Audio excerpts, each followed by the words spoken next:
Eu gostaria de ler com vocês aqui um texto que refere-se ao Pai Celeste, o bom Pai. E vocês vão ver como Jesus é direto, como ele sempre foi, nos seus discursos e na sua forma de apresentar, inclusive uma promessa tão espetacular quanto essa, que num certo sentido encerra o Sermão do Monte, Mateus capítulo 7, versículo 7 até o verso 11. Vou pedir que você, por favor, se coloque de pé, abrindo esse texto, Mateus capítulo 7, verso 7 ao verso 11, para lermos aqui, acompanhando essa leitura, para em seguida fazer daqui alguns comentários, que espero que você acompanhe atentamente, e vamos ter o privilégio da oportunidade de orar de maneira específica com os pais, por nossos pais, pelos pais que estão presentes e por outros aos quais nosso coração vai fazer referência nessa oração. O texto diz assim, vejam só que maravilha, de palavra e de promessa. Mateus capítulo 7, a partir do verso 7. Se você puder ajudar alguém que eventualmente esteja sem o texto, você, por favor, assim o faça. Pedi e dar-se-vos-á, buscai e achareis, batei e abrir-se-vos-á, pois todo o que pede recebe, o que busca encontra, e a quem bate, abrir-se-lhe-á. Ou qual dentre vós é o homem, que se porventura o filho lhe pedir pão, lhe dará pedra? Ou se lhe pedir um peixe, lhe dará uma cobra? Ora, se vós, que sois maus, sabeis dar boas dádivas aos vossos filhos, quanto mais vosso Pai, que está nos céus, dará boas coisas aos que lhe pedirem. Tudo quanto, pois, quereis que os homens vos façam, assim fazei-o vós também a eles, porque esta é a lei e os profetas. Essa é a inspirada, bendita, incomparável palavra do Senhor, que ela alcance o meu coração e o seu coração com poder nessa hora. Vamos nos assentar. Queridos irmãos e irmãs, vocês sabem da importância de um pai na vida de uma família. E isso não precisa ser versado na psicologia, um sociólogo, nada disso, basta observar a dinâmica de uma família para perceber como a vida dos pais é crítica. O seu exemplo numa família. Quando a gente passa por essas datas, especialmente hoje, muitas coisas ocorrem ao coração de todos nós. Alguns recapitulando momentos maravilhosos vividos com seus pais. Porém, eu sei que para muita gente esse é o tipo do dia que não faz muito bem, por conta exatamente da recapitulação de lances que para alguns são super dolorosos, pela falta de uma boa experiência a ser celebrada no Dia dos Pais. Isso é um momento difícil, eu sei disso. Para alguns, para outros é um momento de festa, de alegria, de lembranças maravilhosas. Ontem eu vi uma entrevista de uma psicóloga aqui, famosa no país, e tratando a respeito disso, dizendo, olha, o pai tem uma participação super crítica na formação dos seus filhos, isso é óbvio, mas ela deu dois exemplos assim, meio triviais para marcar esse ponto. Ela disse, olha, estudos bem recentes em alguma grande universidade americana, indicam, por exemplo, o seguinte: filhas de pais que participam ativamente nas tarefas domésticas, pais que lavam louça, que ajudam na arrumação, acabam sendo filhas que desenvolvem suas carreiras de maneira em geral muito vitoriosa, fora do ambiente familiar, porque os estereótipos de que tarefa doméstica cabe exclusivamente às mães, caem dada a experiência da observação das lides domésticas pelos pais. Ela deu um outro exemplo, ela disse, olha, estes mesmos estudos indicam que, em geral, os filhos, as crianças, desculpem-me aqui as mães, mas é o estudo, a referência dela, preferem brincar, a garotada prefere brincar com o pai, o homem, porque em geral eles são mais incisivos nas brincadeiras, para não dizer brutos, né? Eles se envolvem mais com as brincadeiras, e aquele protótipo do pai herói, que é fortão, que vence todos os jogos, que vence todas as batalhas, se constrói na cabecinha dos filhos menores. Mas eu sei que há coisas muito mais graves e sérias que ficam marcadas no coração dos filhos por conta da experiência observada e vivida na sua casa, derivada dos seus pais. Esse texto trata do Pai Celestial. E Jesus indica aqui algumas coisas que eu gostaria de destacar, para logo em seguida a gente orar. Jesus logo faz um contraste muito surpreendente e chocante, que soaria até agressivo, para dizer o seguinte: olha, vocês são maus, em contraposição ao bom Pai. Aliás, num outro diálogo de Jesus, registrado no Evangelho de Marcos, capítulo 10, um homem se aproximou de Jesus e disse: bom mestre, e Jesus lhe retrucou nesses termos: por que me chamas bom? Bom só há um, que é Deus. Então, na afirmação de Jesus, no texto que a gente acabou de ler, há uma primeira proposição a respeito da paternidade: bom só o Pai Celeste. Por melhor pai que você seja, ou tente ser, e eu me incluo nos pais esforçados tentando ser o melhor pai, somos maus.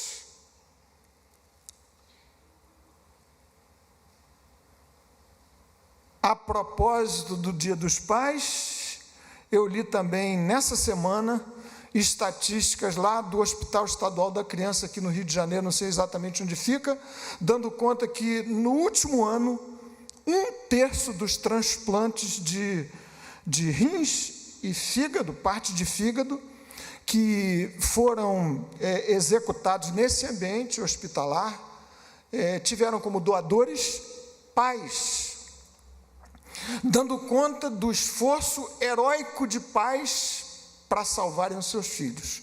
Na outra ponta da ilustração, há tragédias como a que aconteceu bem recentemente, lá no Rio Grande do Sul. Acho que quase todos vocês acompanharam. Aquilo que soa como uma coisa absolutamente hedionda. Um menino assassinado barbaramente e aparentemente com a anuência do seu próprio pai. De um lado da ponta ou de outra, do heroísmo, do amor paternal, ou da abjeta maldade de um pai, o fato é que Jesus declara que bom só há um, bom pai, nos termos daquilo que seja a sua demanda existencial, sentimental, espiritual, só há um, que é Deus, que é o Pai Celeste. Isso traz para o meu coração, nessa hora, uma segurança muito profunda, extraordinária, incomparável, espetacular, o fato de que posso viver nessa vida agressiva e louca na companhia de meu bom Pai. Como numa pregação que li recentemente de um pastor puritano, Antônio Carlos tem pregado aqui várias vezes e cita frequentemente estes pastores lá do passado, que afirmou nesses termos: Abraão, Hebreus capítulo 11, versículo 8, partiu sem saber para onde ia, mas completou o versículo esse pastor puritano do passado: mas ele sabia com quem ia. A questão é que você e eu precisamos ter convicção e certeza da companhia da nossa jornada difícil e dura nessa vida.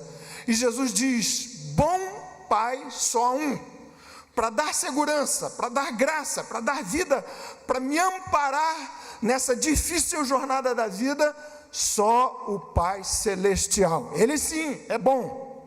De modo que nessa noite, você quer tenha tido maravilhosas lembranças da sua experiência com seu pai, para celebrar hoje, ou no outro lado, experiências muito dolorosas, tenha na palavra de Jesus um enorme consolo nessa noite. Assim espero que o Espírito Santo trabalhe no seu coração.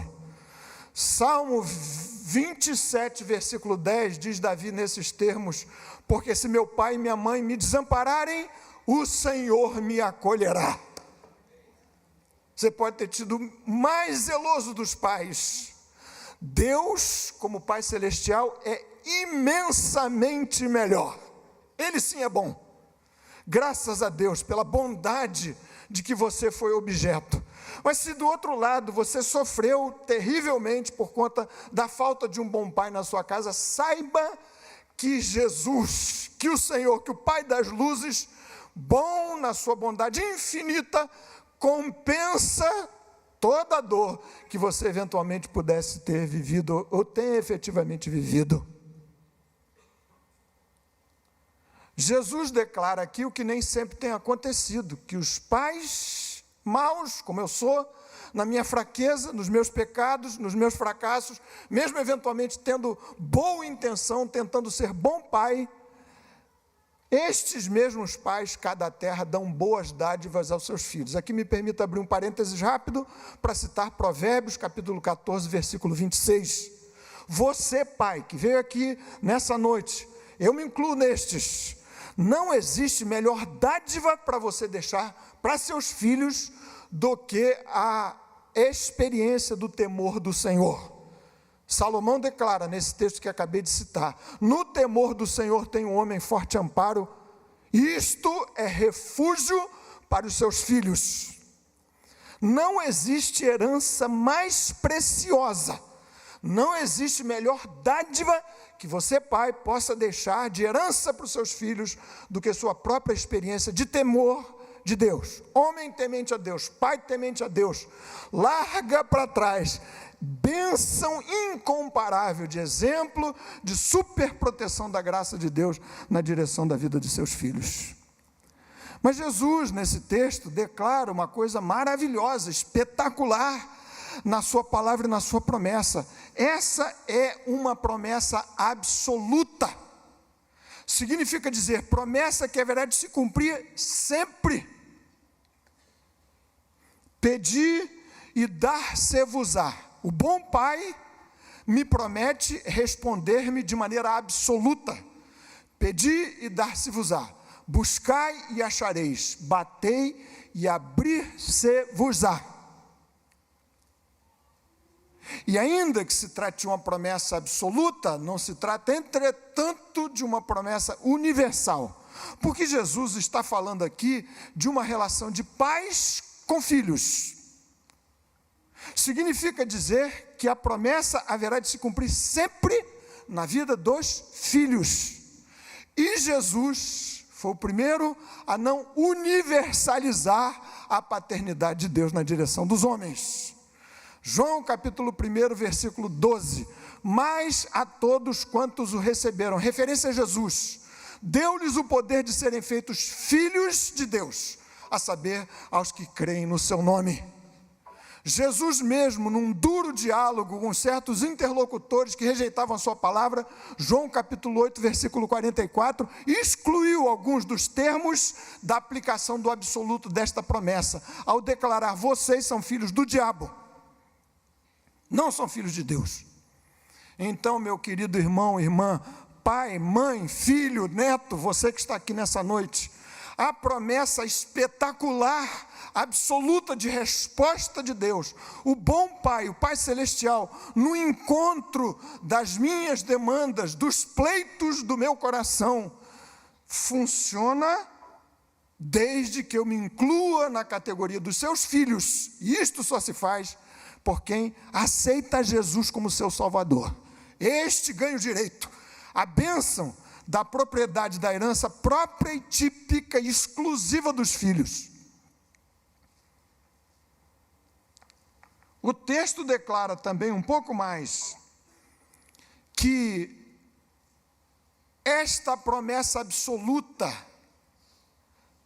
se circunscreve a boas dádivas. Viram vocês comigo aqui? Diz Jesus no seu raciocínio cristalino, claríssimo: os pais, que são vocês, humanos, terrenos, fracos, falhos e maus, não dão cobra aos seus filhos, não dão pedra aos seus filhos, dão boas dádivas. Quanto mais o Senhor, o Pai Celestial, dará boas dádivas aos seus filhos. Dá-me ao coração também uma extrema, maravilhosa, bendita segurança. Dias difíceis, pastor Josué acabou de fazer referência a isso. Mundo confuso, louco, sangrento, faixa de Gaza em guerra, norte da Síria, norte do Iraque, aquele grupo da Jihad Islâmica terrível, sanguinários, ebola, ninguém sabe para onde essa crise epidêmica vai, decretação de estado de emergência mundial pela Organização Mundial da Saúde, tanta coisa louca acontecendo, dias difíceis. Alguém sobre isso escreveu o que eu anotei aqui, vejam só, ele diz: parece que o mundo é uma gigantesca organização hierárquica regida pelo absurdo.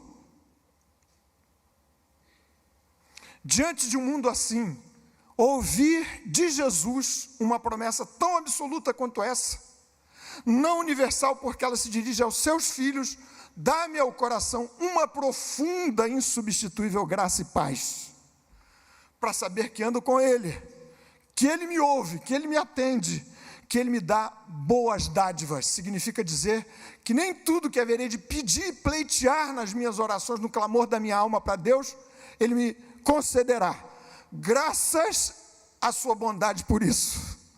Já pensaram se Deus me desse tudo que eu desejaria ter? Que tragédia! Ele é quem sabe. Ele reserva boas dádivas para seus filhos. Paz no meu coração, graça para caminhar nesses tempos loucos, no meio daquilo que alguém chamou de azares da vida. Não há azares na vida de quem é filho do bom Pai, o único bom que é Deus, o Pai Celestial.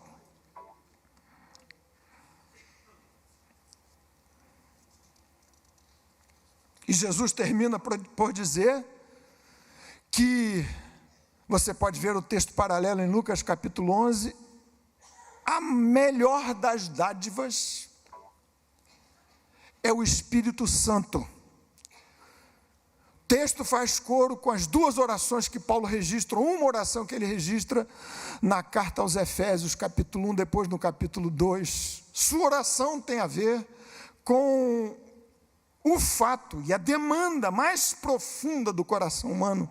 E nisso se incluem a minha vida e a sua vida, as nossas vidas. É que sejamos todos tomados da plenitude de Deus. A melhor dádiva a ser concedida para o coração humano é o poder do Espírito Santo, o Espírito Santo mesmo habitando em nós. Você e eu, sendo nós cheios do Espírito Santo, as demais coisas vão se resolvendo por si, segundo e conforme a bendita, boa, perfeita e agradável vontade de Deus.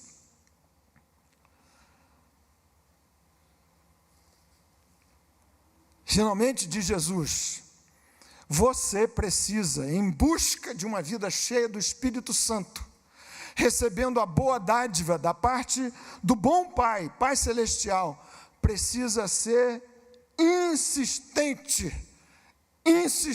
persistente. Viram que Jesus foi redundante na forma de nos convocar, seus filhos, nós, a pedir. Pedi e dar-se-vos-á. Buscai e achareis. Batei e abrir-se-vos-á. Por que será que Jesus insistiu 3 vezes? Pedi, buscai, batei. A bênção na persistência, na insistência. Se você me perguntasse por que na lógica da oração Deus não me responde, só no conhecimento de que Ele já de antemão dispõe dos meus clamores, dos meus pleitos, da minha oração. Vamos já orar. Deus já conhece os meus pedidos, os nossos pedidos. Para que orar? Não sei, Deus mandou. E por que insistir? Não sei, Deus mandou. Mas é óbvio que a insistência, a persistência, Lucas capítulo 11, um pouco antes do texto que nós acabamos de ler, Mateus também, Jesus conta a parábola de uma viúva carente que busca um juiz iníquo.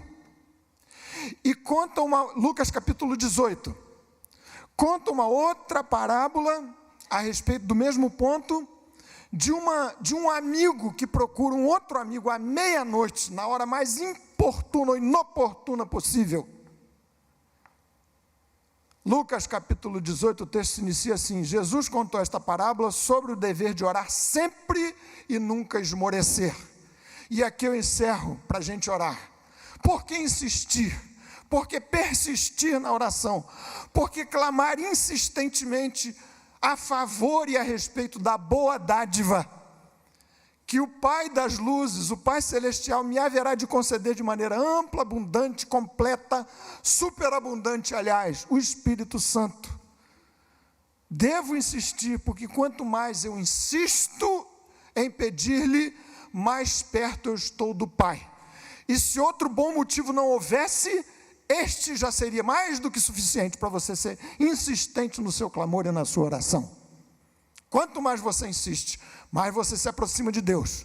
Quanto mais você insiste em lhe pedir, em suplicar sua graça, em bater a porta do coração de Deus, por assim dizer, mais o seu coração, o meu coração, nosso coração se ajusta à vontade de Deus. Mais, cada vez mais. Quanto mais eu insisto, mais eu aprendo a amar e a fazer a vontade de Deus. Quanto mais eu persevero em oração, mais o Espírito Santo desenvolve na minha vida, no meu coração, a fé. Esse bendito instrumento espiritual de apropriação da boa dádiva do dom perfeito, que vem lá do alto, do Pai das luzes, em quem não há mudança ou sombra de variação. Meus queridos irmãos e irmãs, gostaria que a gente orasse nessa noite. Não sei em que condição você chegou aqui, me é impossível saber, mas o Espírito Santo, o dom precioso que veio por Jesus a nós, esta mais preciosa dádiva que Cristo disse que eu deveria pedir insistentemente, já tenho como salvo. Se você se encontra nessa mesma condição, você tem o Espírito Santo, mas diz Jesus, peçam, é o Espírito que me vai habilitar a viver a beleza do Sermão do Monte, viver a vida nova, viver livre de tantas tralhas que eu carrego na minha biografia pessoal. O Espírito do Senhor. Pedi, batei, buscai persistentemente. A promessa é absoluta, porque Jesus diz, sempre nestes termos, vocês serão ouvidos. Vocês são filhos. E se você tem algum tipo de dúvida de que se encontra na categoria de filho, você não pode arriscar a sair desse lugar, deste ambiente solene e especial, sem essa convicção. Precisa você entregar seu coração a Jesus agora, nesta noite. O Espírito de Deus haverá de fazer um trabalho extraordinário, maravilhoso, de renovação da sua vida e do seu coração. Por favor, incline a sua cabeça, feche os seus olhos um minutinho. Que pedidos há? Que questões, que pleitos? O bom Pai declara que eu serei ouvido, sou seu filho, mas Ele me haverá de dar as boas dádivas, somente as boas dádivas. A melhor das dádivas, o Espírito Santo, em grande medida.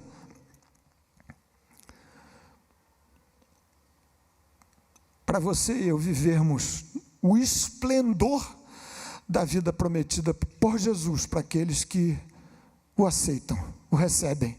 E nessa condição, por seu poder e pela aplicação dos benefícios da sua obra na cruz do Calvário, são feitos filhos de Deus, o bom Pai.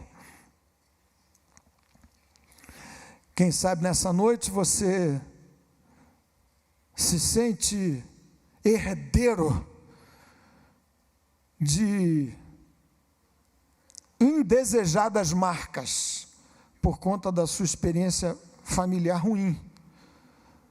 O Pai Celeste é bom e abençoa e trabalha e acaricia a alma ferida e cura as feridas, repara o estrago que eventualmente, até de maneira bem intencionada, ele possa ter sido feito. A vida, o coração, as emoções. Se você tem boas experiências, a celebrar, graças a Deus por isso. Mas Deus é muito maior, infinitamente melhor e bom.